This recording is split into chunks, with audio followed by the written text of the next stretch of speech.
Welcome to Golden Blooded, everybody. And if you are a college football fan, go ahead and hit that like and subscribe button. That is all we do here every single day. And send gear to represent your team and yourself to Golden Blooded. I guarantee you, if you send it to me, I will put it in my background. Send your gear to P.O. Box 360, Liberty, South Carolina 29656.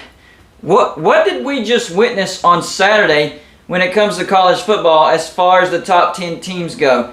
Basically, well, not all of them, but most of them had a bad game. How's that possible? 7 out of the 9 top 10 teams that played had a down game for whatever reason. It made no sense.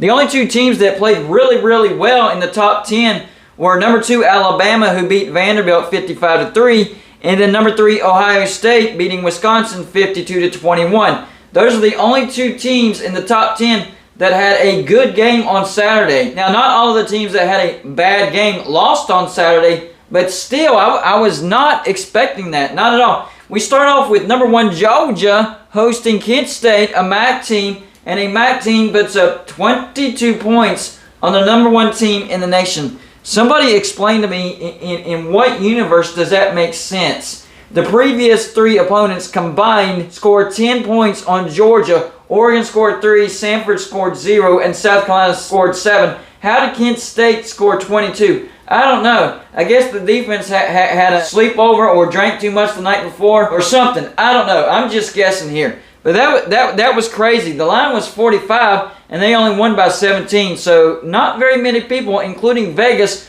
was expecting just a 17-point victory by Georgia. And on top of that, not just a 17-point victory, but allowing 22 points by Kent State. That absolutely blew my mind. But it doesn't stop there. Number 4, Michigan escapes their own big house with a win over Maryland 34-27. And I know Maryland is probably a little bit better than what people realize. They were undefeated going into this game. But most people were expecting Michigan to blow out Maryland, have no issues. It's another Big Ten tune-up game on their way to playing Penn State and Ohio State. But Michigan actually had some issues with Maryland. But maybe out of all the top 10 teams that had issues on Saturday, Michigan has the best excuse. At least they played a halfway decent team, right? Well, then there's number 5 Clemson at number 21 Wake Forest. They did beat them 51-45. 2 overtimes it took. A lot of offense in this game, but absolutely no defense. I thought Clemson's defense was better than this. And I know Wake Forest has a terrific offense, but they also have a terrible defense. So I'm not really sure what we learned from Clemson in this football game. Did we learn that their defense is not as good as we thought it was? Or Wake Forest just has a really good offense? And does Clemson have good offense and Wake Forest just have a really bad defense? I don't know. Clemson does survive. They come out with a win. This next game, they're actually going to play a team that has a defense, and that's NC State. But it's at home, so I expect Clemson to win that game. But that was pure offense. No defense whatsoever, just offense. But hey, a win's a win, right? Same thing for number 7, USC. They do go on the road and get a good win against Oregon State, 17-14. But Oregon State did scare them. It took a late touchdown by USC, Caleb Williams to Jordan Addison to seal that game. I will say that Oregon State is better than people realize. They did go into this game undefeated, and I had Oregon State ranked, so this is a better win than most people would understand. So I guess I could give USC a pass as well. At least they were on the road against a really good opponent. But the next team does not have an excuse. Number 8 Kentucky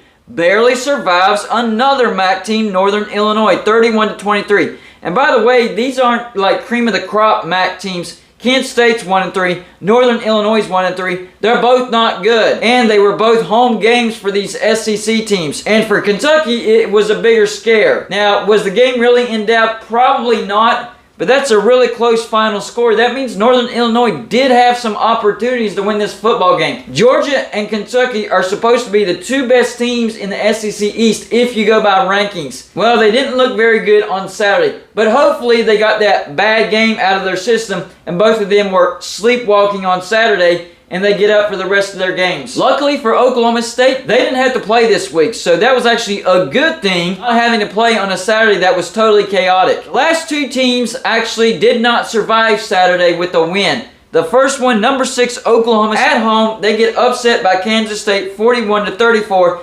And Kansas State just lost to Tulane last week, but because they beat Oklahoma this week, they're now a top 25 team. Meanwhile, Kansas, who hasn't lost to anybody, and they have a road win against West Virginia and a road win against Houston, and oh yeah, a win against an undefeated Duke, they're still not ranked. So it doesn't matter who you lose to, it matters who you beat. Yeah, I guess that's how they do it when it comes to the rankings in the AP poll. So Oklahoma does not survive. Their offense did not look good at all. Their defense didn't look much better. Kansas State just has Oklahoma's number. They upset Oklahoma on a regular basis, and I said this in yesterday's video. Could you please lay out a blueprint, the plan to beat Oklahoma, because West Virginia hasn't been able to do it since we joined the Big 12. Money is probably not a problem if you would just share the answer as to how to beat Oklahoma, because West Virginia needs that answer. And finally, number 10, Arkansas. This is technically a neutral game. It was considered a home game for Texas A&M on the schedule,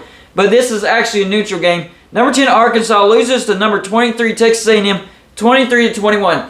So let me get this straight. A couple weeks ago, Texas A&M loses to Appalachian State at home. And no, Appalachian State isn't that great of a team, because the following week they needed a Hail Mary miracle just to beat Troy. So don't even give me that. Texas A&M loses to Appalachian State 2 weeks ago. And then last week, Texas A&M gets dominated statistically, but still comes out with a 17-9 victory because Miami just couldn't score a touchdown. And then this week, they beat a top 10 Arkansas, which I'm seeing from Arkansas fans. It wasn't Texas A&M beating Arkansas. It was Arkansas beating Arkansas. And I can totally understand that. I understand what you're saying. But the point is, they lose to Appalachian State, and then back-to-back weeks, they beat top 25 teams because those top 25 teams beat themselves. Now all of a sudden Texas A&M looks like a great team and they're going to be ranked in the top 15 and this and that. No. It's just a result of the other teams shooting themselves in the foot over and over and over enough times to where Texas A&M can win the football game. Somebody make this make sense, because this was absolutely mind-blowing. Kudos to Alabama and Ohio State. You guys proved that you were still top 10 teams.